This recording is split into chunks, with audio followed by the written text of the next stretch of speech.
네, 크롱님들 반갑습니다. 박종환 작가입니다.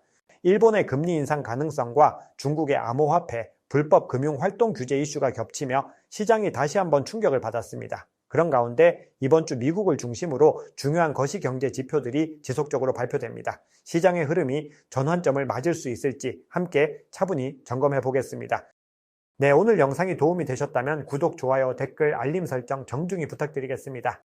거시경제입니다. 일본은행이 12월 금리 인상을 시사하면서 엔캐리 트레이드 청산에 대한 우려가 위험자산을 눌렀습니다. 중국인민은행은 스테이블 코인을 포함한 암호화폐 거래를 불법 금융활동이라고 못 박았습니다. 비트코인 가격이 급락하면서 투자 심리를 냉각시켰고 이는 미 증시에도 영향을 미쳤습니다.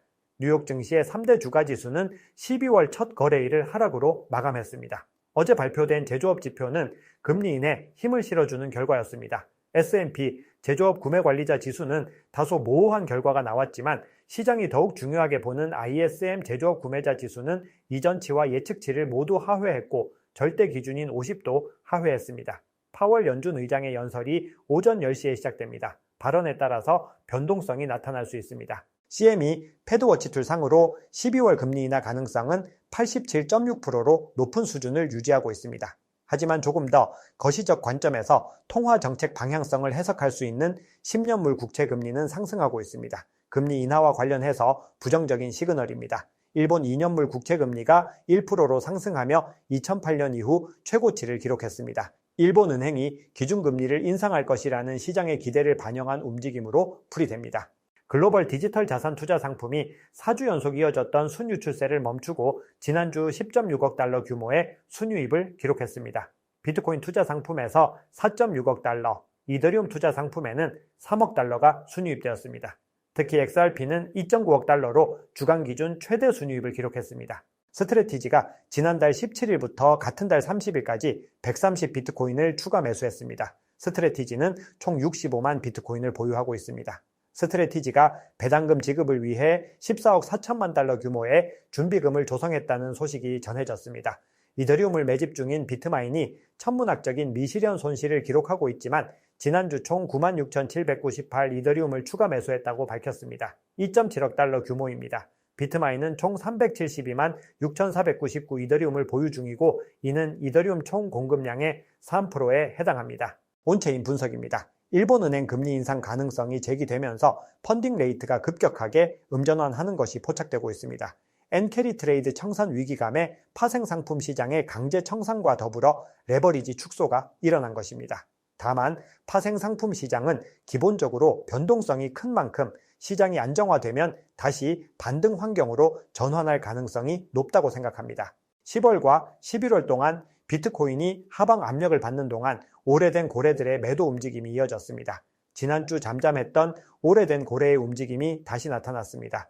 보유기간 3에서 5년 된 비트코인이 3,475개 움직인 정황이 포착되었습니다. 스위스 블록의 모멘텀 지표 살펴보면 지난달 80K 초반대로 진입했을 때와 비교하면 부정적 모멘텀이 높지 않습니다. 즉 원인에 비해서 가격이 과하게 반응했다는 의미이고 아직 결정적 하락 모멘텀 없이 흔들리는 것으로 볼 수 있습니다. 온체인 분석 업체 글래스노드의 비용 기반 히트맵에 따르면 비트코인은 8만 달러 초반대로 하락한 이후 해당 구간에서 새로운 지지선을 형성했습니다. 이에 따라 추가로 비트코인 매도 압력이 확대되더라도 해당 구간은 강력한 지지선으로 작용할 가능성이 높습니다. 그런데 현재 시점에서 더욱 중요한 것이 있습니다. 바로 비트코인 현물 ETF 실현 가격입니다. 현재 ETF 평균 매입 단가는 86.5K에 위치하고 있습니다. 이는 기관 투자자들이 평균적으로 여전히 수익 구간에 있는 핵심 지지 레벨입니다. 해당 구간을 방어하는 데 성공하고 있고 가격이 이 지지 수준을 유지한다면 기관 매수세 재유입, 반등 트리거 가능성을 높입니다.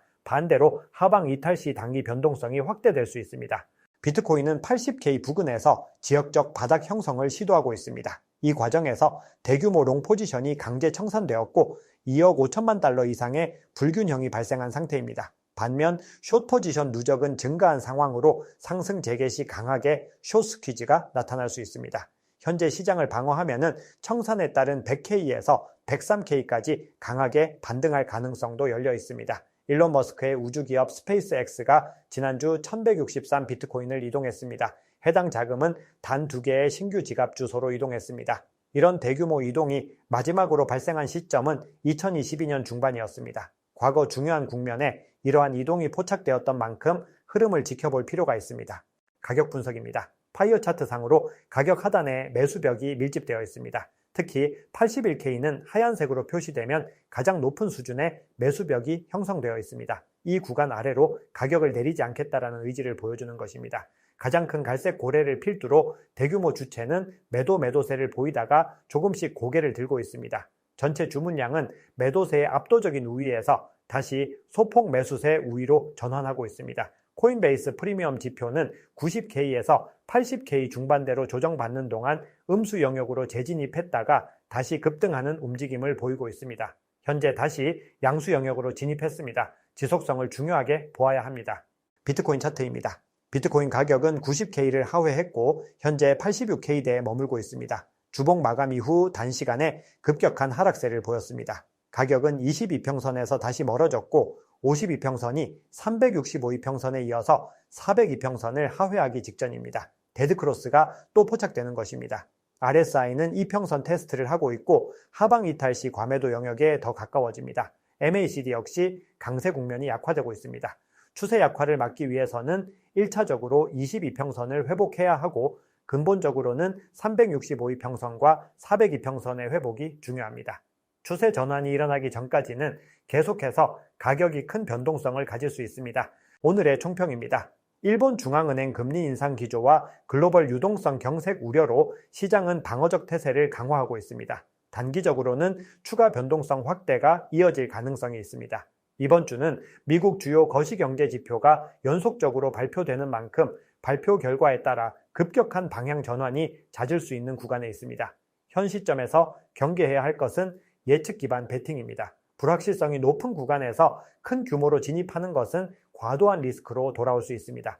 장기 관점에서는 저평가 영역에 접근해 있는 만큼 점진적 분할 진입 전략은 유지하되 확신을 가지고 비중을 확대하는 구간은 지표 발표 후 불확실성이 일부 해소된 뒤가 더 유리합니다. 어제와 동일한 관점입니다. 꾸준히 보수적인 전략을 강조드리고 있고 추세가 명확히 전환되기 전까지는 변동성이 클 수 있다는 점을 함께 염두에 두시면 좋겠습니다. 따라서 가격이 단기 반등하더라도 핵심 저항 구간 돌파 여부가 확인되지 않으면 재조정 가능성은 열려 있습니다. 쫓아가는 전략보다는 기다린 후 추세 전환을 확인하는 전략, 더욱 체계적으로 담아가는 전략이 중요합니다. 바이더딥과 돌파 매수 구간을 잘 구분해서 효율적인 전략을 세워나가야 합니다. 금요일 자정 발표되는 PCE 물가지수까지 데이터의 방향성 흐름을 확인하며 차분히 대응하는 한 주가 되시기를 바랍니다. 네, 오늘 준비한 얘기는 여기까지입니다. 여러분 오늘 영상이 도움이 되셨다면 구독, 좋아요, 댓글, 알림 설정 정중히 부탁드리겠습니다. 지금까지 박 작가였습니다. 감사합니다.